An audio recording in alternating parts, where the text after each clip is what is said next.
سلام عرض می کنم خدمت همه دانش آموزان عزیزم. امیدوارم که حالتون خوب باشه.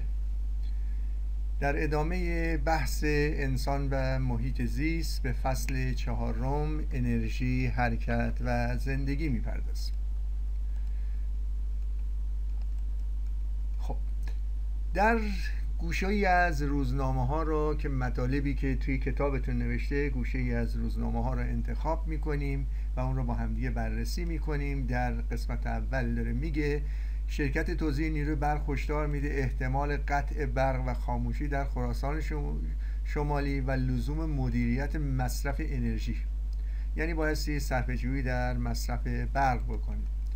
یا مثلا نوشته که برای اینکه ما بخوایم از برق استفاده کنیم سرمایه گذاری در راه اندازی نیروگاه‌هایی با انرژی های تجدیدپذیر دولت حمایت میکنه و میخواد در این زمینه کارهایی رو انجام بده.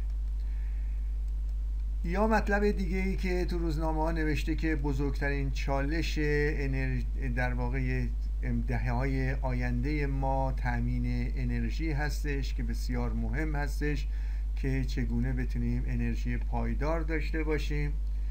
بعد در قسمت دیگه ای نوشته شده که با قطع برق یک خسارت هایی به واحدهای صنعتی تولیدی انجام میشه و دولت تصمیم گرفته که به خاطر قطع برق یک خسارت های این صنایع رو برطرف کنه. خب فعالیت یک رو بررسی میکنیم با هم دیگه. با توجه به نقشه کشورهای پرمصرف انرژی رو مشخص کنید.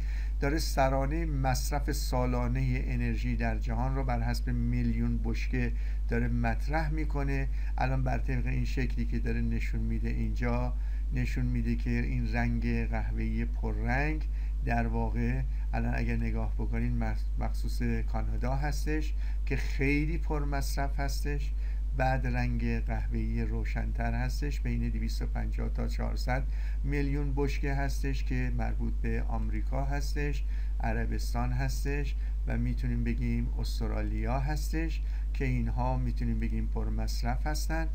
و این رنگ مثلا قرمز رنگ مربوط به روسیه هستش که 75 تا 150 میلیون بشکه مصرف میکنه که میگیم کمی پرمصرف هستش.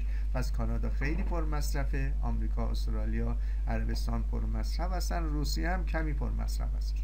خب حالا میگه جایگاه ایران کجاست؟ ایران بین، اگر رنگش رو نگاه بکنید، ایران اینجا هستش بین 75 تا 150 در واقع هستش میلیون بشکه مصرفش هستش که نشون میده که ایران جزء رتبه 4 در جزء 4 گروه اول پرمصرف هستیم دیگه. از روسیه کم مصرف تر هستیم ولی جزء 4 گروه هستیم. به نظر شما مصرف زیاد انرژی نشانه خوبی برای اقتصاد کشور هستش یا خیر؟ یکی از راه‌های تخمین رشد یک کشور میزان مصرف انرژیش هستش، ولی نمیتونیم به طور 100% رو این نظر بدیم که حالا توی ادامه کار خودمون به این مطلب خواهیم پرداخت.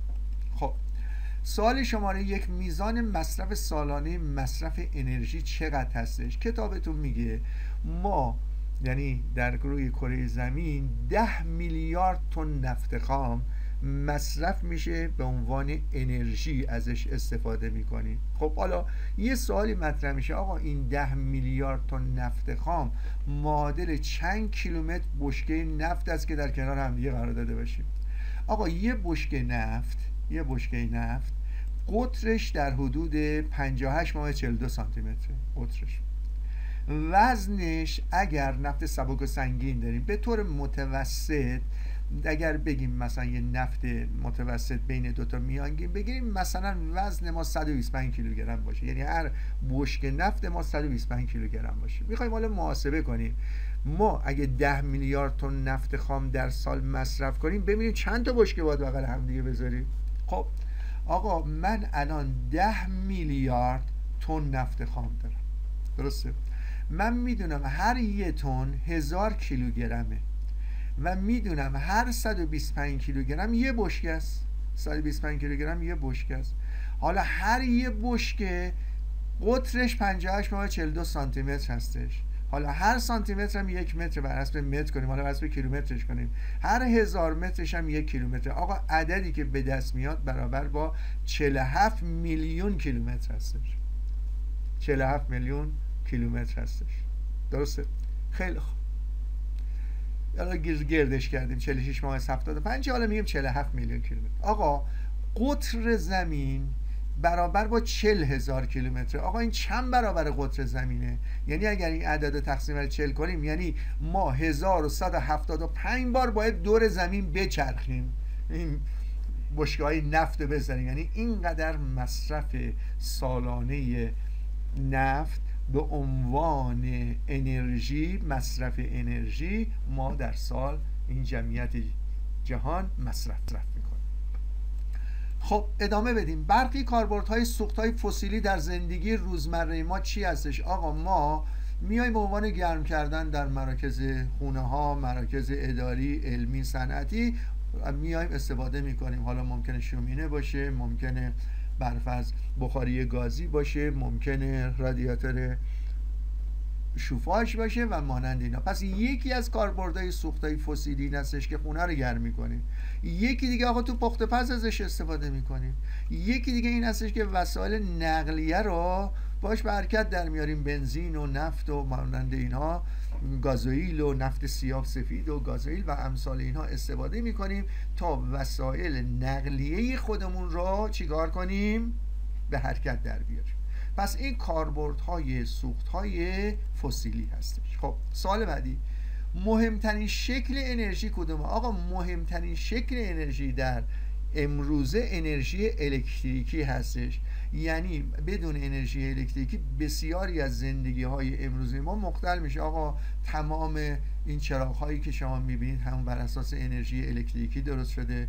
بانک ها که شما میخواید کار بکنید حتما بایستی توش انرژی الکتریکی به کار رفته. مثلا فرض کنید نیروگاه ها میخوایم داشته باشیم، مخابرات داشته باشیم، رادیو تلویزیون داشته باشیم، همه اینها با وجود انرژی الکتریکی شکل میگیره. اگر انرژی الکتریکی نباشه هیچ کدوم از این چیزهایی که در زندگی روزمره ما ازشون استفاده میکنیم نمیتونیم استفاده کنیم.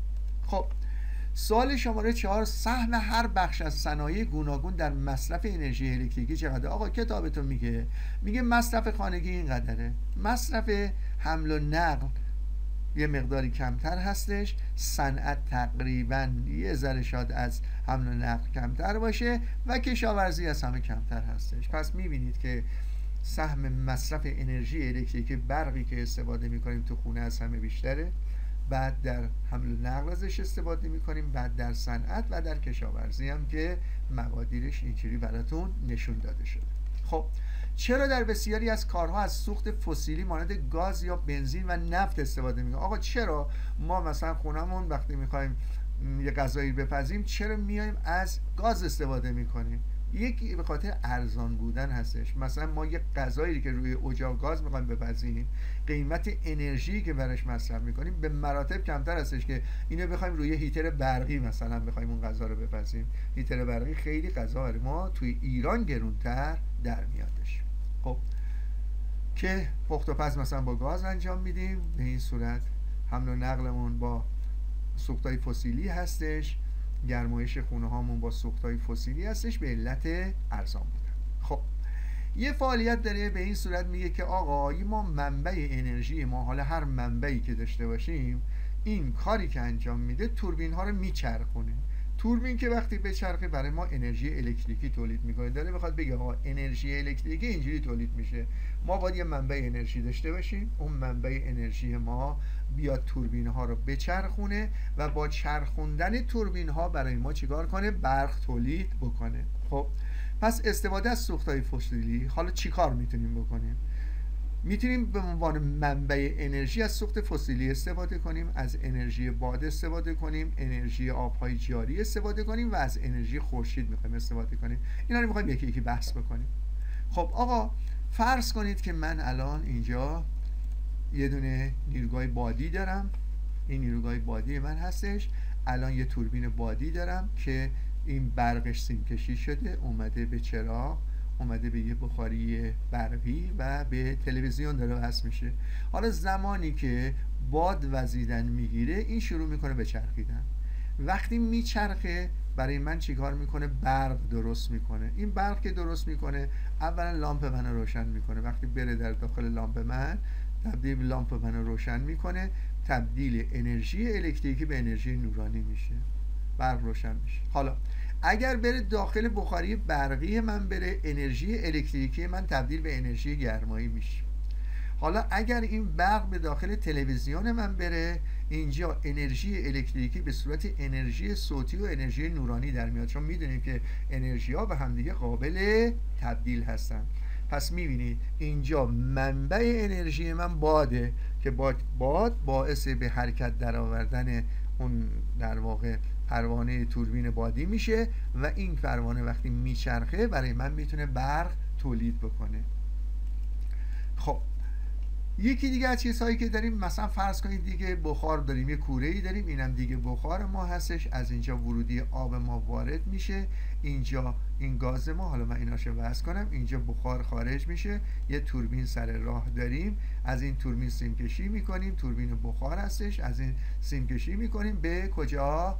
به در واقع دکل‌های برق میکشیم. خب حالا کاری که میکنیم این هستش، آقا مثلا یه سوختی رو میسوزونیم، این سوخت رو میسوزونیم، این سوخت در داخل یه سری لوله حرکت میکنه، از اینجا ورودی آب در بین این لوله ها قرار میگیره، این آب بر اثر گرما بخار میشه، این بخار توربین های ما رو به چرخش در میاره و این برقی که تولید میشه ما این برق رو به دکل های برق میرسونیم که از اونجا به خونه و به صنعت وارد بشه.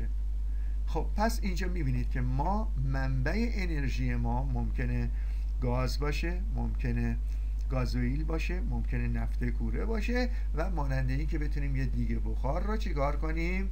به حرکت در واقع برای ما بخار درست بکنه و این بخار توربین رو بچرخونه.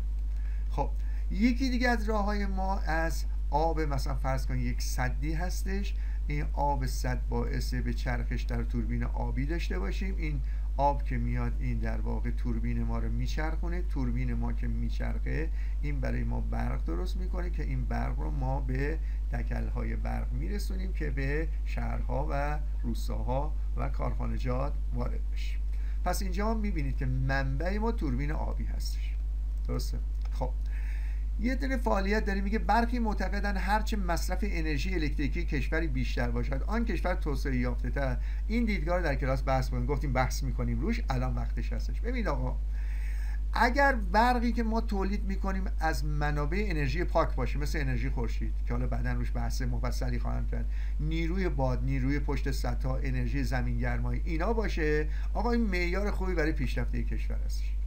اما اگر انرژی الکتریکی ما فقط از سوختهای فسیلی به دست بیاریم، این معیار خوبی برای اینکه بگیم یک کشور توسعه یافته است نیستش. متاسفانه ممکنه که این نشان دهنده این باشه که ما داره اسراف میکنیم در مصرف انرژی، مصرف زیاد انرژی. پس همیشه به معنی رشد اقتصادی نیست. اگر ما از منابع دیگه غیر از سوختهای فسیلی مثل انرژی های خورشیدی، نیروی باد، نیروی پشت سدها و امثال اینها استفاده بکنیم، میتونیم بگیم که یک کشور پیشرفته است. هرچی میزان مصرف برقش بیشتر باشه یعنی اون کشور یک کشور پیشرفته تری هست. ولی اگر عمدتاً فقط از سوختهای فسیلی استفاده بکنیم ممکنه نشانه رشد باشه ولی ممکنه جنبه اسراف هم داشته باشه. خب فعالیت شماره 4 میگه با انجام فعالیت زیر درباره میزان برق مورد نیازه یخچال‌های خانگی در سراسر دنیا و رابطه آن با میزان مصرف سوخت‌های فسیلی بیشتر آشنا شوید. خب داره یه سری محاسبات انجام میده. میگه آقا یک دستگاه یخچال فریزر با قدرت 170 وات بر ساعت، یعنی آقا در یک ساعت 170 وات یه دونه یخچال انرژی مصرف میکنه.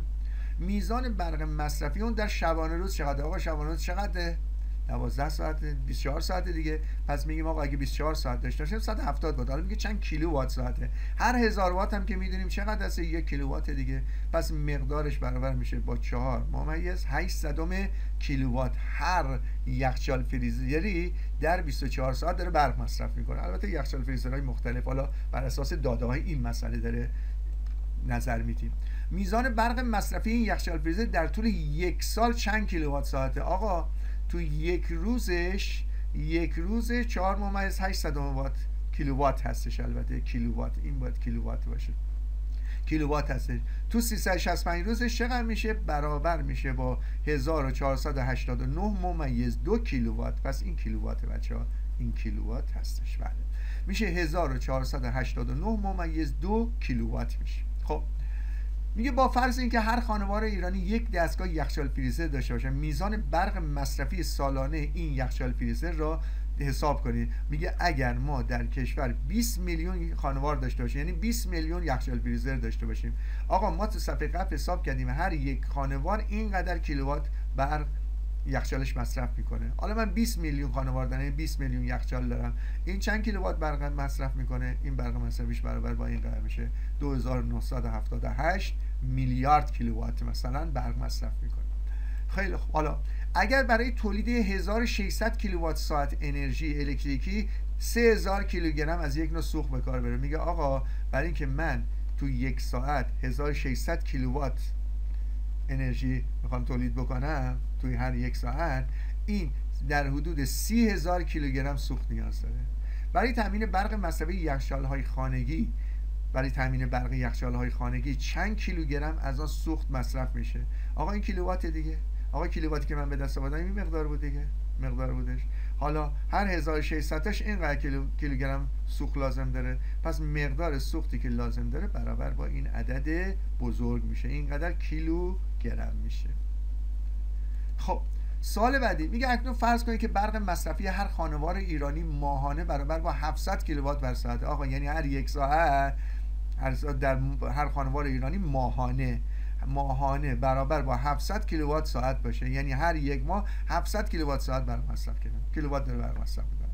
با توجه به داده حساب کنید برای تامین برق سالانه خانواده ایرانی چند کیلوگرم سوخت فسیلی باید در یک نیروگاه مثلا. آقا در یک ماه 700 کیلووات بر ساعت مصرف میکنه، حالا توی 12 ماه یعنی توی یک سال چند کیلووات مصرف میکنه؟ گفته که چقدر سوخت داره مصرف میکنه. پس آقا هر یک ماه 700 کیلووات ما داره برق مصرف میکنه تا هر ساعت 700 کیلووات بر ساعت. حالا تو 12 ماه حالا هر 1600 کیلووات در حدود 30,000 کیلوگرم در واقع سوخت مصرف میکنه. پس مقدار سوختی که مصرف میشه برابر با چقدر میشه؟ میشه 157,500 کیلوگرم سوخت مصرف میشه. درسته؟ خب سوال شماره 6 حالا دیگه محاسبات رو تموم کرده، وارد این قسمت میشیم که میگه آقا گازهای آلوده کننده هوا کدوم هستش؟ ببینید آقا گازهای آلوده کننده هوا گازهایی هستن مانند گوگل دی اکسید هستش، کربن دی اکسید هستش، اکسیدهای نیتروژن مثل نیتروژن مونوکسید، نیتروژن دی اکسید، اوزون و گازهایی که اینها جزو گازهای آلوده کننده هوا هستن. کربن مونوکسید یکی دیگه از گازهای آلوده کننده هوا کربن مونوکسید هستش. خیلی خوب. سوال 7 میگه باران اسیدی چیست و چگونه تولید میشد و چه آثار مخربی داره؟ ببین آقا باران اسیدی که حالا تو صفحه بعد صحبت زیاد میکنی، بارانی هستش که حاوی نیتریک اسید و سولفوریک اسید هستش. پس باران اسیدی یادتون باشه حاوی نیتریک اسید و سولفوریک اسید هستش. حالا چجوری تولید میشه؟ اکسیدهای نیتروژن و گوگرد در هوا با بخار آب واکنش میکنن، برای ما نیتریک اسید و سولفوریک اسید درست میکنن. خب آقا این چه ضررایی داره؟ آثار مخربش این هستش که روی نمای سنگ ها اگر بریزه، چون اسید هستش با قسمت های آهکی، سنگ هایی که جنبه آهکی دارن واکنش انجام میده، اونا رو میخوره، رنگ خودروها رو تغییر میده، پی اچ خاک رو عوض میکنه چون اسیدی هستش، پی اچ خاک رو اسیدی میکنه، آب رودخانه ها، آب دریاها رو اسیدی میکنه و ممکنه ماهی ها و گیاهان در این پی اچ نتونن زندگی کنن و از دنیا برن، که حالا من تو صفحه بعد با انیمیشن بهتون نشون میدم. خب ببینید آقا فرض کنیم ما الان یک رودخونه ای داریم، اینجا هم در واقع یه دونه کارخونه ای داریم، این کارخونه داره NO2 و SO3 تولید میکنه. SO3 با آب به صورت سولفوریک اسید، NO2 با آب به صورت نیتریک اسید در میاد، اینها به صورت باران اسیدی به سمت زمین حرکت میکنن. وقتی وارد رودخانه ها میشن pH آب رو تغییر میدن. این ماهیایی که اینجا زنده بودن این ماهی‌ها رو میکشن. این ماهی‌ها چیکار میکنن؟ کشته میشن و در واقع از بین میرن. حالا زمانی که این وارد باران‌های اسیدی بر روی ساختمان‌هایی که سنگی هستن ریخته میشه، سنگ‌های آهکی دارن ریخته میشه، باعث خورده شدن سنگ‌های آهکی میشه. پس این هم درباره باران اسیدی. خب حالا یه فعالیت دیگه داریم، میگه درباره آثار گوناگون، جنبه‌های مثبت و منفی استفاده از سوخت‌های فسیلی برای حمل و نقل، گرمایش خانه‌های مسکونی و تولید انرژی الکتریکی با هم دیگه گفتگو کنیم. ببین آقا، مصرف سوخت‌های فسیلی بعضی در واقع میتونیم اینجوری بگیم، بذارید من اول این تیکشو بیارم اینجا بگم. یه قسمت‌های کارهای جنبه‌های مثبت داره. جنبه‌های مثبت سوخت‌های فسیلی چی هستش؟ آقا پخت و پز، گرم کردن خانه‌ها، پخت و پز غذا، گرم کردن خونه ها و ادارات و اینا جنبه مثبتش هستش. دیگه جنبه مثبتش این هستش که ما میتونیم سریعتر سوار ماشینمون بشیم، به محل کارمون بریم، با موتور برسیم به محل کارمون، با هواپیما بتونیم سریعتر مسافرت کنیم. اینا جنبه های مثبت کار هستش. اما جنبه های منفی که داره، اولا گفتیم یکیشون باران اسیدی بودش که گفتیم هم میتونه به جانوران آسیب بزنه، ما دریاتو، هم به گیاهان آسیب بزنه، برگ گیاهان رو از بین ببره، میتونه زیستگاه بسیاری از جانداران رو نابودش بکنه. حالا اینا چیزایی هستش که نوشته. حالا یه چیزایی ما اضافه میکنیم. آقا زمانی که ما از سوخت فسیلی استفاده میکنیم، افزایش آلودگی افزایش پیدا میکنه در شهرها، باعث آلوده شدن شهرها میشه. سوخت‌های فسیلی میتونه باعث افزایش گازهای گلخانه‌ای بشه. گازهای گلخانه‌ای وقتی زیاد تولید بشه باعث گرم شدن زمین میشه، گرمایش جهانی پیدا میکنه و این باعث میشه که یخچال‌های قطبی آب بشن و سطح آب دریاها بالا بیاد و خیلی از کشورها به زیر آب برن. و یکی دیگه از چیزایی این هستش که آقا فراوان بودن و ارزان بودن سوخت‌های فسیلی، یکی از مشکلات دیگه این است که دیگه دولت‌ها فکر نمی‌کنن که برن از انرژی‌های پاک استفاده بکنن، به خاطر اینکه این هم فراوان هستش و هم فعلا ارزان هستش، کمتر میرن دنبال انرژی‌های پاک میرن. خب پس اینا جنبه‌های، این دو تا جنبه مثبت بود، این دو تا هم که جنبه منفی گفتیم هستش، دو سه تا هم اضافه کردیم. خب گرمایش زمین چی هستش؟ آقا گرمایش زمین یعنی چی؟ آقا میانگین دمای کره زمین هر سال داره زیاد میشه، یعنی کره زمین هر سال داره گرمتر میشه که این گرمتر شدن رو بهش میگن گرمایش زمین. پس هر سال زمین در حال میانگینش داره افزایش پیدا میکنه، بهش میگیم گرمایش زمین. اثرهای ناگوار گرمایش زمین چی هستش؟ آقا وقتی زمین زودتر گرم بشه، فصلها زودتر شروع میشن، یعنی زمستان کوتاه‌تر میشه، برفا سریعتر آب میشن و در واقع این باعث سیلاب‌های شدید میشه، چون سریع این عمل اتفاق میفته. و یکی دیگه از چیزهایی که هستش وقتی گرم میشه زمین دماش میره بالا، مخصوصا در تابستان‌ها آتش سوزی خود به خودی در جنگل‌ها به وجود میاد که در واقع چرخه طبیعی رو مختل میکنه. یعنی شما با استفاده از آتش سوزی که بر اثر گرم شدن زمین پیدا میشه، بسیاری از جنگل‌های خودمون رو از دست میدیم و هوا را آلوده میکنیم و در ضمن گیاهانمون هم که نابود میشه. خب یه فعالیت داریم. آقا میگه من 2 تا ظرف دارم، حالا من اینجا واقعا این تیکشو میخونم، بقیه‌شو بخونید شما. میگه درون بطری شماره 5 عدد قرص جوشان و 10 میلی لیتر آب بریزید. میدونید که قرص جوشان در داخل آب کربن دی اکسید درست میکنه.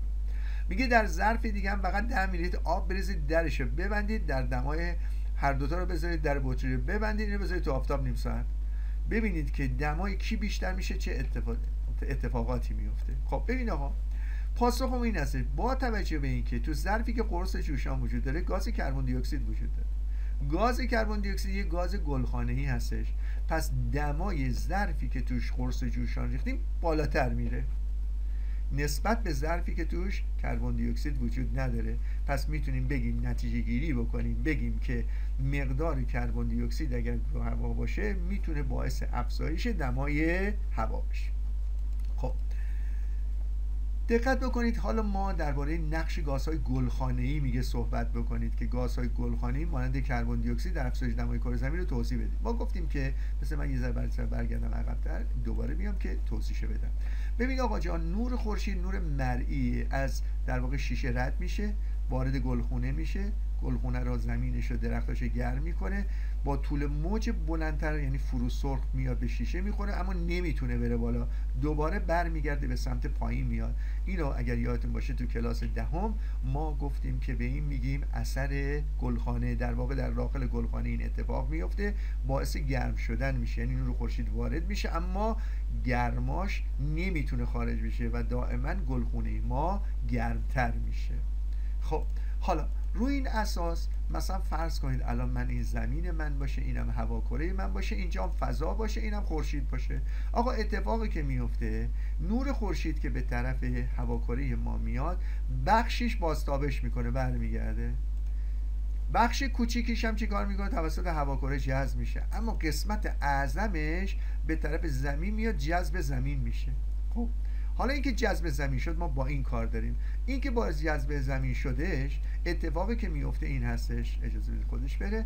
اتفاقی که میفته بخشی از گرما توسط زمین به فضا برمیگرده، یعنی برمیگرده اگه جلوش باز باشه برمیگرده. اما اگر زمانی که ما گازهای گلخانه‌ای داشته باشیم، گازهای گازهای گلخانه‌ای مثل چی هستش؟ گفتیم مثل کربن دی اکسید، متان و ابرها.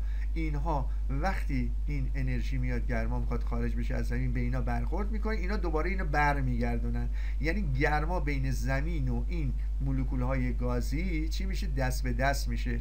این باعث میشه که اینو بهش میگن اثر گازهای گلخانه‌ای، مثل یه گلخانه عمل میکنه، باعث گرم شدن هوا میشه، به این میگن اثر گلخانه‌ای. خب یه فعالیت داریم تو صفحه 55 کتابمون، میگه نمودار یک افزایش کربن دی اکسید و کربن دی اکسید هواکره رو داره نشون میده. آقا در دهه‌های مختلف 1960 تا 2020 داره نشون میده که مقدار کربن دی اکسید در حال چی هستش؟ افزایش هستش. نمودار تو افزایش دمای کره زمین رو توی دهه‌های مختلف نشون میده. شما میبینید که هی دمای کره زمین داره چی کار میکنه؟ افزایش پیدا میکنه. چه رابطه‌ای بین این دو تا نمودار داریم؟ آقا ما اولین چیزی که داریم این هست، میگه مثلا فرض کن در سال 1960 مقدار کربن دی اکسید ما چقدر هستش؟ آقا زیر 300 هستش، الان میبینید همینجا. ولی الان برید سال 2010 بریم اینجا، آقا 2010 کمتر از 300 تا هست. حالا بریم 2010، اگه 2010 بریم مقدار چقدر هست؟ بالای 380 تا هستش، پس بیش از 380 تا هستش. درسته؟ خیلی حالا در سال 1960 میانگین دمای کره زمین چقدر بوده آقا؟ 14.3 بود، 14.2 بوده. حالا تو سال 2010 یعنی اینجا میانگینش چقدر بوده؟ میانگینش شده 14.5 درجه، یعنی از 14.2 به 14.5 درجه تو سال در واقع 2010 چیکار کرده؟ رسیده. پس میتونیم یه نتیجه گیری کنیم که افزایش سوختهای فسیلی، وقتی ما افزایش سوختهای فسیلی داریم کربن دی اکسید بیشتری تولید میشه. وقتی کربن دی اکسید بیشتری تولید بشه دمای میانگین کره زمین چیکار پیدا میکنه؟ افزایش پیدا میکنه. خب سال بعدی میگه درباره داده‌های لوح زیر گفتگو کنید و چه نتایجی میگیره. آقا داره اینجا به شما نشون میده ما اینجا گاز گلخانه‌ای کلا نداریم. میگه اگه گاز گلخانه‌ای ما نداشتیم، مثلا این ابرها اگه وجود نداشتن، میانگین دمای کره زمین منفی 18 درجه بود. اما با وجود گازهای گلخانه‌ای که داریم این میانگین دمای کره زمین در حدود 14 درجه است. پس میتونیم بگیم شکل سمت راست اطراف زمین رو بدون گاز گلخانه‌ای نشون میده که میانگین دمای کره زمین تو منفی 18 درجه است. شکل سمت چپ اطراف زمین رو با گاز گلخانه‌ای داره نشون میده که زمین معتدل‌تر میشه، دمای میانگینش به 14 درجه سانتیگراد میرسه. خب در شکل سمت چپ نشان میده که خودرو، حالا این دوتا شکل بررسی میکنه، داره خودرو نشون میده که خودروها به دلیل تولید گاز گلخانه‌ای دمای کره زمین رو دارن افزایش میدن. این تو داخل در واقع در داخل گلخانه رو داره نشون میده که دماش افزایش پیدا میکنه. حالا میگه در بیرون این دمای میانگین رو چیکار کرده؟ دمای میانگین رو اینا میتونن حتی به 20 هم رسونه به 20. یک روز بعد میانگین دما به 20 درجه رسیده، یعنی رفته بالا. به خاطر چی؟ به خاطر همین گازهای گلخانه‌ای هستش که خودروها تولید میکنه. خب سوال بعدی که کتاب مطرح میکنه این هستش، میگه آقا من یه دونه محور من pH، یه محورم چی هستش؟ دهه هایی که داریم. با توجه به نمودار بالا و شکل‌های زیر پاسخ دهید چه رابطه ای میان فشار گاز، خب آقا اینجا مقدار فشار گاز و pH وجود داره، pH و pH آب اقیانوس‌ها وجود داره. خب ببین آقا نمودار 2 داره به ما نشون میده هرچی کربن دی اکسید داره بیشتر میشه، مقدار کربن دی اکسید داره بیشتر میشه، درسته؟ نشون میده که زمان که سپری میشه کربن دی اکسید بیشتری داره تولید میشه. پس هرچی کربن دی اکسید بیشتر باشه، کربن دی اکسید بیشتر میشه، چه اتفاقی حالا میفته؟ حالا کربن دی اکسید که بیشتر میشه تغییر pH آب اقیانوس‌ها در دهه‌های اخیر رو داره بررسی میکنه. نمودار 1 حالا چی نشون میده؟ نشون میده هرچی میزان کربن دی اکسید بیشتر میشه امکان حل شدن کربن دی اکسید در داخل آب بیشتر هستش و آب خاصیت اسیدی بیشتری پیدا میکنه، یعنی pHش کمتر میشه. پس بین کربن دی اکسید هرچی بیشتر باشه pH چی میشه؟ pH برعکسه، pH کمتر میشه، یعنی آب خاصیت اسیدی پیدا میکنه. پس اسیدی بودن چی میشه آقا؟ بیشتر میشه. پس کربن دی اکسید باعث میشه آب اسیدی تر بشه و pHش کمتر بشه. خب حالا سوال بعدی داره به شما میگه آقا مرجان‌های آب گرم با کاهش pH میگه از بین رفتن. مرجان‌ها در آب گرم باید این شکلی باشن اما باید به این شکل در میمیرن. یا مثلا کربن دی اکسید در نشون میده که ماهی کربن دی اکسید این از بین برده. چه نتیجه میگه؟ میگه با افزایش کربن دی اکسید در آب دریا و اقیانوس‌ها میزان pH آب دریا کاهش پیدا میشه، موجب مرگ ماهی‌ها و مرجان‌ها میشه که مرجان‌ها رو از بین میبره. اینجور داره نشونتون میده. خب رد پای کربن دی اکسید چی هستش؟ آقا میزان کربن دی اکسیدی که هر فرد در اثر فعالیت‌های گوناگون وارد هوا میکنه بهش میگن رد پای کربن دی اکسید. حالا هرچی این رد پای کربن دی اکسید بزرگتر باشه یعنی زمان بیشتری طول میکشه تا کره زمین کربن دی اکسید دفع کنه، مصرفش کنه و آثار زیانبار اون رو چیکار کنه؟ از بین ببره. خب سال بعدی یه فعالیتی داریم میگه میزان برق و گاز طبیعی مصرفی در منزل خود رو از طریق عددی درج شده روی فیش برق و گاز پیدا کرده و آن رو در رابطه‌های زیر جایگذاری کنید. بدین ترتیب میتوانید رد پای کربن دی اکسید تولید شده رو حساب کنید. میگه آقا میزان CO2 تولیدی بر حسب تون اگه میخوایم حساب کنیم کافی این 16,000 رو ضرب در کیلووات ساعت انرژی مصرفتون کنید. مثلا فرض کنید خونه شما برق مصرفی ماهانش 177 کیلووات ساعت برق مصرفیتون باشه. خب آقا این جایی میذاریم 177 کیلووات بر ساعت. پس این عدد رو ضرب در 177 میکنید میشه این عدد که یا برابر با 106 ممیز این تونه، این تبدیل به کیلوگرمش کردیم. 106 ممیز 2 کیلوگرم در واقع ما CO2 اومدیم وارد چیکار کردیم؟ وارد هوا کردیم ما این کار خودمون. حالا اگر مثلا میزان گاز مصرفی ما 365 متر مکعب باشه، ما هر کسی یه مقداره میخوایم اون جاگذاری کنیم، در این عدد پایینی جاگذاری میکنیم 59,000 ضرب در واقع عدد 365 میکنیم. این نشون میده که ما 215 ممیز 3 کیلوگرم کربن دی اکسید وارد هوا کردیم. برای اینکه 365 متر مکعب گاز مصرف بکنیم باید 215 ممیز 3 کیلوگرم کربن دی اکسید وارد هوا کنیم. خب کاهش رد پای محیط زیستی رد پای کربن دی. آقا رد پای کربن دی اکسید می‌خوایم کم کنیم. آقا چی کار میتونیم بکنیم؟ یکی از راه‌ها این هستش که از منابع انرژی که داریم به نفع اصلا استفاده کنیم. مثلا فرض کنید شما زمستونه شوفاژ به جای اینکه مثلا رو درجه 80 بذارید رو درجه 60 مثلا بذارید. پس این مصرف بهینه انرژی هستش. یا مثلا اگر شوفاژتون روشنه در اتاقتون باز نباشه، اگه قرار باشه پنجره‌تون رو وا کنید خب پنجره من شوفاژتون کمتر مصرف کن. پس این میشه استفاده بهینه از منابع انرژی. یکی دیگه اصلاح الگوی مصرف و سبک زندگی هستش. مثلا به جای که زمستونا با مثلا فرض کن با یه رکابی توی خونه بگردیم با یه لباس کاموایی بگردیم و به جای اون بیایم چیکار کنیم؟ مصرف خودمون رو کاهش بدیم، الگوشو در واقع تغییر بدیم. یکی دیگه از کارهایی که میشه انجام داد که یعنی در واقع دولت‌ها باید انجام بدن تصویب سیاست‌های جهانی ملی و پیروی از آنها هستش. آقا به ما میگن آقا این کارو بکن، این کارو کن، برق مصرف بده بیار پایین، باید اون کارها رو ما انجام بدیم. یکی از راههای دیگه به کارگیری از سوختهای سبزه. آقا از سوختهای سبز استفاده کنیم که حالا بعدا روی این زمینه صحبت زیاد خواهیم کرد. یکی دیگه این هستش که ما بریم دنبال انرژی های پاک و تجدید پذیر، بریم اینها رو بگردیم پیدا کنیم. خب میگه کاوش کنید، داره شما نشون میده، میگه انرژی های پاک تولید برق به کمک نیروی باد. حالا داره نشون میده که آقا مثلا توی کشور آلمان بیشترین، اینجا که میبینید این هسته، بیشترین مقدار مال آلمان هستش. پس اینجا داره سوال میکنه، میگه مهمترین اقدامات کشور آلمان در کاهش مصرف سوختهای فسیلی چی هسته؟ چی کار کرده سوختهای فسیلی کم کرده؟ اینجا داره کتابتون میگه آلمان جزو کشورهایی هستش که در از برق بادی استفاده میکنه. حدود 8% برق آلمان از نیروگاه‌های بادی تامین میشه که آلندگی ندارن و در واقع 8% رو میتونه تامین بکنه.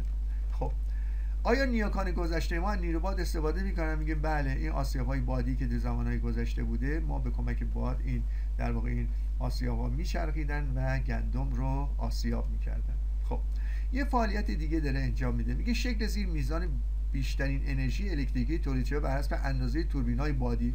میگه آقا توربین‌های بادی مثلا فرض کنید توربین بادی 50 کیلووات، این 400، این 1 مگاوات، این 2 مگاوات، هر چی بزرگتر باشه در واقع برق بیشتری تولید میکنه. حالا داره سوال میکنه و اینجا هم داره نشون میده هر چی قطر پر بزرگتر میشه، چون صدای بیشتری تولید میکنه، پس آلودگی صوتیش داره چی پیدا میکنه؟ افزایش پیدا میکنه، چون مانند سیر سعودی داره دیگه. میگه چه رابطه‌ای بین قطر پره‌های توربین بادی با انرژی تولید شده وجود داره؟ خب آقا قطر پره هر چی بزرگتر باشه، انرژی تولید شدهش بیشتر هستش و آلودگی صوتیش هم بیشتر هستش، به تبع اون بیشتر هستش. اگر برق مورد نیازه شهر و خانه شما با استفاده از انرژی باد تولید کنید، در دفاع کربن دی اکسید چه تغییری میکنه؟ آقا رد دفاع کربن دی اکسید کاهش پیدا میکنه دیگه، چون من از سوخت فسیلی کمتری استفاده کردم برای اینکه انرژی تولید کنم. نیروگاه بادی چه تأثیر روی زندگی جانداران منطقه؟ حالا نیروگاه بادی فقط یه اشکال داره، این هستش که فضای زیادی رو اشغال میکنه و در ضمن سر و صدای زیادی ایجاد میکنه و این میتونه برای جانوران و انسانهایی که در اطرافشون هستن یک مقدار مزاحمت ایجاد بکنه.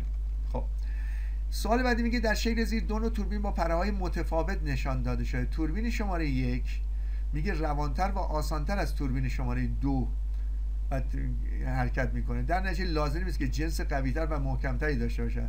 با سبکتر شدن پره دوربین خسارت وارد شده به محیط زیست از طریق توربین‌های بادی چه تغییری میکنه؟ آقا حالا هر چی این سبکتر باشه، آسانتر بچرخه، صدای کمتری تولید میکنه و هر چی سریعتر بچرخه، برق بیشتری میتونه تولید کنه. پس در نتیجه رد پای کربن دی اکسید رو چیکار میکنه؟ بیشتر کاهش میده. خب سوال بعدی میگه اهمیت انرژی خورشیدی رو بنویسید. خب آقا خورشید یکی از بزرگترین و مهمترین منبع انرژی هستش که ما میتونیم روزانه ازش استفاده کنیم، چون امواج خورشید از طریق امواج الکترومغناطیس به سمت زمین میاد. ما از انرژی خورشیدی استفاده هایی که میکنیم، رشد گیاهان، باز شدن گل ها، شکوفه ها، رسیدن میوه ها، خشک کردن لباس ها و کارهای مختلفی هستش که ما تو کارهایی که تو روز انجام میدیم همه با استفاده از انرژی خورشید هستش. خب روش تولید انرژی خورشیدی توسط متخصصین رو بنویسید. خب آقا حالا ما اینو میخوام یه مقدار فنی تر بحث بکنم، اول یه اشاره مال کتابو بکنم، بعد میخوام یه فنی بحث بکنم که توی فیزیکتون تو نیمه رسانه ها باش کار دارید، میخوام یه بحث علمی روش باز بکنم براتون.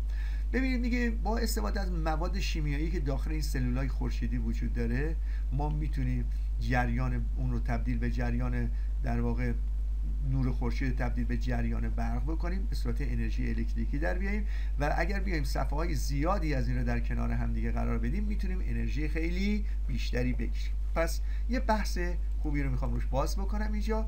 پنل یا صفحه خورشیدی. آقا به این صفحاتی که اینجوری مربع بغل هم دیگه میبینید، ما به این میگیم پنل یا صفحه خورشیدی میگیم. حالا به یه دونه از اینها، به یکی از این پنل ها ما میگیم سلول خورشیدی. حالا این سلول خورشیدی هم که به هم دیگه اتصال دارن. خب این سلول خورشیدی میخوایم ببینیم از چی درست شده. آقا یه قاب داره که کلا محافظت میکنه از این سلول خورشیدی، محافظت میکنه. بعد یه شیشه ما روش قرار میدیم، شیشه ضد در واقع برای عبور نور هستش و در ضمن گرد و غبار محافظت میکنه از صفحات اصلی ما، یعنی اون صفحات سیلیکونی که الان صحبت میکنم از اون محافظت میکنه، یعنی اگه چیزی بهش بخوره مثلا صفحات سیلیکونی ما رو خراب نکنه. یه قسمت دیگه داریم صفحه ضد انعکاس داریم، یعنی میزان نور جذب شده توسط پنل رو افزایش میده، یعنی سعی میکنه بیشتر نوری که تابیده میشه به طرفش همه رو چیکار کنه؟ جذب کنه. بعد ما یه دونه توری شبکه فلزی داریم، این برای انتقال جریان برق هستش، برای انتقال جریان برق هستش که این جریان برق که حرکت بکنه در واقع باعث میشه که نور عبور و در ضمن اینکه به صورت شبکه هستش باعث میشه که نور به راحتی ازش عبور کنه و به اون صفحات اصلی ما برسه. دو تا صفحه داریم بهش صفحه سیلیکونی بهش میگیم.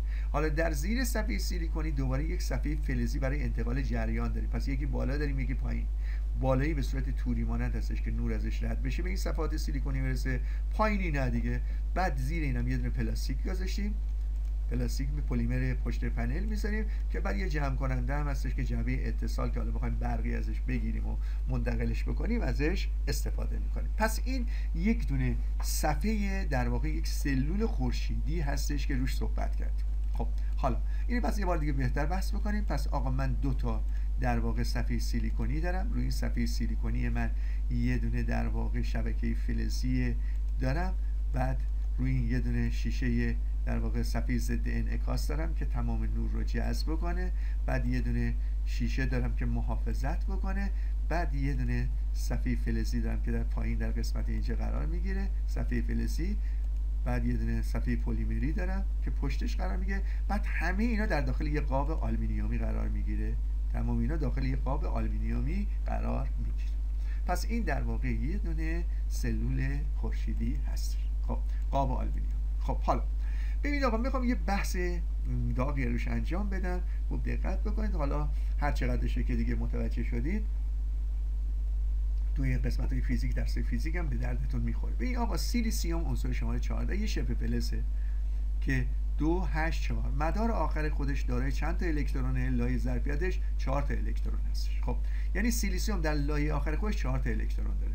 پس این از طریق پیوند کوولنسی اینا میان به هم دیگه وصل میشن، یه شبکه‌ای درست میکنن به همین صورت. حالا ما دو تا صفحه داشتیم، یکی از اون صفحات ها دو تا صفحه پلیمری داشت، صفحه در واقع نیمه رسانا داشتیم.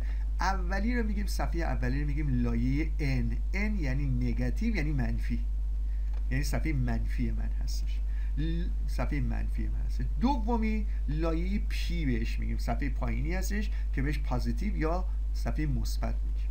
حالا میان چیکار میکنن آقا؟ برای اینکه شبه فلز بخواد رساناییش افزایش پیدا بکنه، میان این سیلیسیوم ها که اینجوری بغل هم دیگه قرار گرفتن تو لایه N میان یه ناخالصی از یک عنصری که ظرفیتش بیشتر هستش نسبت به سیلیسیوم اونجا قرار میدن که الکترون آزاد داشته باشه. مثلا فسفر لایه آخرش 5 تا الکترون داره. آقا این هر سیلیسیومی با مثلا هر فسفری میتونه با 4 تا سیلیسیوم وصل بشه، چون ظرفیت سیلیسیوم 4 دیگه. یه دونه الکترون آزاد اینجا پیدا میکنه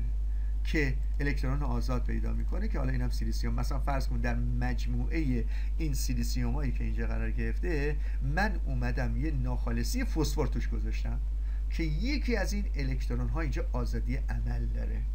درسته؟ خب حالا آزادی عمل داره. خب حالا بریم تو صفحه بعدی. توی صفحه پایینی من همین سیلیسیوم رو دارم، این دفعه میام از یک ناخالصی لایه پی من بهش میگم. توی لایه پی با افزایش ناخالصی استفاده میکنیم که ظرفیتش کمتر باشه. مثلا فرض کن مثل بور که لایه آخرش 3 تا داره. آقا این که 3 تا داره یه دونه در واقع ما شیمیدانا میگیم اوربیتال خالی داره، اینجا تو فیزیک میگن حفره داره. آقا این بور که بخواد قرار بگیره فقط 3 تا سیلیسیوم میتونه با این تشکیل پیوند بده، این سیلیسیوم دیگه نمیتونه با این تشکیل پیوند بده چون این فضای خالی داره، اینجا یه حفره داره یا یه اوربیتال خالی داره در واقع. درسته؟ پس من دو تا صفحه دارم، یه صفحه ای دارم که الکترون توش هستش، الکترون اضافی دارم، اینو بهش میگن لایه منفی یا لایه n بهش میگم. اینجا یه دونه حفره دارم، اینجا کمبود الکترون دارم، اینجا رو میگم لایه p یا لایه مثبت بهش میگم. خب حالا فرض کنید که من الان توی لایه بالایی خودم اومدم فسفرها رو قرار دادم، این در واقع میشه لایه n من یا لایه منفی من میشه. حالا توی لایه پایینی خودم اینجا بر قرار دادم که این داره حفره یا اوربیتال های چی ازش خالی هستش، گفتیم این لایه p یا مثبت من هستش. خب زمانی که این دو تا لایه رو من به هم دیگه میچسبونم میگیم یه اتصال p و n تشکیل شده، میگیم ناحیه‌ای است که در اثر اتصال دو نیمه رسانای ناخالصدار در کنار هم شکل میگیرن. آقا این دوتا که به هم دیگه نزدیک بشن یه اتصالی بین اینا به وجود میاد، این دوتا صفحه هایی که داریم بهش میگن اتصال پی ان. خب حالا اتفاقی که میفته، این اتصال پی ان چی کار میکنه؟ پیوند اتم بین اتم، دقت بکنید آقا این الکترون آزاد داره، این الکترون آزاد داره، اینم اوربیتال خالی یا حفره داره، این الکتروناشو وارد این حفره ها میکنه، خودش حفره پیدا میکنه، یا مثلا این در واقع میاد اینجا خودش حفره پیدا میکنه، یا مثلا این حالا اینجا دیگه نکشیدیم اینجا دیگه در واقع این تیکه خنثی میشه، اینجا بهش میگن ناحیه تخلیه. اینجا یه میدان الکتریکی داخلی شکل میگیره که دیگه من نمیخوام وارد بحثش بشم، یه میدان الکتریکی داخلی تشکیل میشه اینجا. خب حالا زمانی که خورشید میاد در واقع فرض کنید الان من اینجا این صفحه مشبک داشتم بالا که گفتیم برای جریان برق عبور بده، یه صفحه فلزی هم پایین داشتیم، قاب داشتیم. فرض کنید الان این دوتا اومدن به یک مصرف کننده، مثلا به یه لامپ وصل شدن، چه اتفاقی میفته؟ زمانی که نور خورشید میاد برخورد میکنه به این الکترون ها، البته دقیق ترش این هستش که نور خورشید به سیلیسیوم برخورد میکنه، سیلیسیوم رو که جنبشش رو زیاد میکنه، این جنبشش باعث میشه که این الکترون ها چیکار کنن؟ الکترون ها جابجا بشن به خاطر اختلاف پتانسیلی که بین اینها وجود داره، پس نحوه تولید الکتریسیته در سلول خود، فوتون ها به سلول خورشیدی برخورد میکنن و انرژی خود را به الکترون میدن، الکترون ها از اتم جدا شده و حفره پیدا میکنن. دقت بکن آقا الان نگاه کن اینجا این الکترون ها که کنده میشن، هی اینجا حفره درست میشه. حالا چون تو دفعات بعد داره این اتفاق میفته، هی داره نشون میدیم این اتفاق در آینده هی ادامه پیدا میکنه. پس این الکترون ها کنده میشه، اینجا حفره پیدا میکنه. حالا این الکترون ها از طریق مدار خارجی، این مدار خارجی بهش میگن، از مدار خارجی از لایه ان خارج شده میاد لامپ روشن میکنه. آقا این اومد لامپ روشن کرد، لامپی که روشن کرد از اینجا این الکترون ها حرکت میکنن میان در اینجا، درسته؟ پس داره بالا به قطب مثبت میاد، الکترون ها از قطب منفی حرکت کردن، حالا دارن وارد قطب مثبت میشن.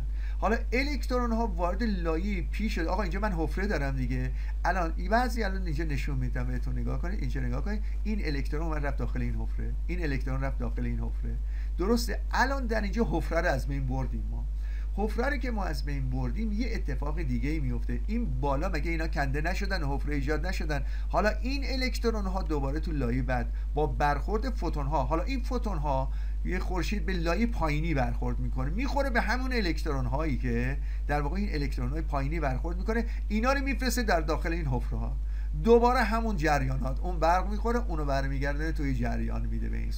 به این صورت انرژی در واقع یه پنل خورشیدی یا یک سلول خورشیدی کار میکنه. خب ارتباط استفاده از انرژی خورشیدی و رد پای محیط زیستی رو بنویسید. خب آقا وقتی ما از انرژی خورشیدی استفاده کنیم، انرژی الکتریکی رو از جایی استفاده میکنیم که از سوختهای فسیلی استفاده نمی کنیم دیگه، پس رد پای محیط زیستی ما کاهش پیدا میکنه. شکل 17. مشکل بزرگ ساخت و استفاده از سلولای خورشیدی چی هستش؟ آقا سلولای خورشیدی دانش و فناوری بالایی داره، هر روز دارن روش کار میکنن، راندمانش میبرن بالا، مثلا راندمان در حدود 17-18% راندمان بردن بالا، هر روز دارن روش کار میکنن تا این راندمان رو بتونن افزایش بدن. خب مهمترین شرایط استفاده از انرژی خورشیدی در شرایط کشور چه؟ باید آفتاب داشته باشه آقا، در کشور ما که خیلی آفتاب خیز هستش، این در واقع بسیار خوب میتونیم ازش برق استفاده کنیم. خب حالا یه قسمت داشتیم به نام سوخت‌های سبز که گفتیم بعداً بحث می‌کنیم، حالا وقتشه. سوخت‌های سبز چی هستن؟ آقا سوخت‌های سبز سوخت‌هایی هستن که ما وقتی شما سوخت‌های فسیلی مثلا هیدروکربن ها رو مصرف می‌کنیم، اینا هیدروژن کربن دارن. سوخت‌های سبز علاوه بر هیدروژن کربن اکسیژن هم دارن. اینا چجوری درست میشن؟ پسماند مواد گیاهی مثل شاخ و برگ گیاهان، نیشکر، سویا، دونه‌های روغنی، اینها رو همه رو وقتی ما تخمیرشون بکنیم به ماده میرسیم، به الکل میرسیم. بیو اتانول چی هستش؟ بیو اتانول پس نوعی سوخت سبز هستش که به عنوان سوخت در خودرو ازش استفاده میکنه. اگر گفتم بیو اتانول چیه، پس یه سوخت سبزی هستش که در خودرو ازش چیکار میکنیم؟ استفاده میکنیم. روش تولید سوخت سبز مانند اتانول در برزیل را بنویسید. کتابتون میگه آقا در کشور روش‌های مختلفی برای تولید الکل به عنوان سوخت از تخمیر گیاهان استفاده میکنن. این الکل رو، حالا این الکلی که اتانولی که درست شده، یا خالص یا به صورت مخلوط با بنزین در میارن.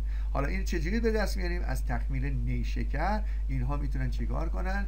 از اتانول به دست بیارن که جایگزین مناسبی برای بنزین هستش. روش تولید اتانول در آمریکای شمالی چگونه هستش؟ دیگه از بقایای ذرت میگیرن. طبق گزارش‌های موجود در سال 2007 در حدود 7 میلیارد گالن اتانول از ذرت به دست میارن. اتانول با گازوئیل از نظر هزینه و راندمان چجوری هستش؟ آقا اتانول هزینهش کمتره، راندمانش هم بالاتر نسبت به گازوئیل، یعنی خیلی بهتر میسوزه. خب حالا معایب استفاده از سوخت‌های سبز چی هست؟ آقا شما برای که سوخت سبز بخواید تولید کنید، باید بیاید زمین رو کاشت گیاهان بدید که به عنوان سوخت زیستی در استفاده می‌کنید دیگه. وقتی ما میایم اینو استفاده می‌کنیم، زمین‌های زیادی رو ور می‌داریم برای سوخت، باید جنگل‌ها رو از بین ببریم، زمین رو پاک تراشی کنیم، هر سال اینو پاکش بکنیم. ممکنه که باعث جنگل‌های بارانی رو میگه توی برزیل میگه از بین میبره. خب ارتباط رد پای کربن دی اکسید با رفتار و الگوهای مصرف و دوستداری محیط زیست چگونه است؟ آقا هرچه رد پای کربن دی اکسید کوچکتر باشه، یعنی کار ما درست‌تره، الگوی مصرف ما دقیق‌تر رعایت کردیم و دوستدار محیط زیست هستش. خب دو تا مطلب بگیم و تمومش کنیم. من چه کار کنم؟ میگه استفاده از دوچرخه به جای خودرو در مسافت‌های کوتاه، استفاده از وسایل الکتریکی کم مصرف. یه چند تا دیگه میگه ما میتونیم که مصرف مواد غذایی سوخت رو مدیریت کنیم، به اندازه مصرف کنیم و اسراف تو کارمون نباشه، از حمل و نقل عمومی استفاده بکنیم، در هیچ زمانی از خودروی تک سرنشین استفاده نکنیم، دیگران رو سوار کنیم، با کنترل قبض برق خودمون مصرف برقمون رو کنترل کنیم، اگه لامپ زیاد روشنه لامپ رو کم کنیم. اینا کارهایی هستش که من میتونم تو مصرف صرفه‌جویی کنم. دیگه از مسئولین چی انتظار داریم؟ میگه مراکز صنعتی و اقتصادی، سیاستمداران، شهرداری، سازمان‌های مربوطه به طوری که این کارا رو کردن، تولید خودرو با استانداردهای بالا رو ما ازشون انتظار داریم، از رده خارج کردن خودروهای فرسوده رو ازشون انتظار داریم. ایجاد و گسترش فضای سبز توسط کارخانه‌ها و مراکز صنعتی میتونه کمک بکنه. یکی دیگه اینکه نیروگاه‌های خورشیدی استفاده کنیم که روزهای آفتابی زیادی داریم استفاده کنیم، از پیل‌های سوختی در خودروهای برقی استفاده کنیم، از نیروگاه‌های بادی استفاده کنیم، در مناطق بادخیز بتونیم استفاده کنیم. خب عزیزان، در اینجا بحث من به پایان میرسه. همه شما عزیزان رو به خدای بزرگ میسپارم. خدا نگهدارتون باشه.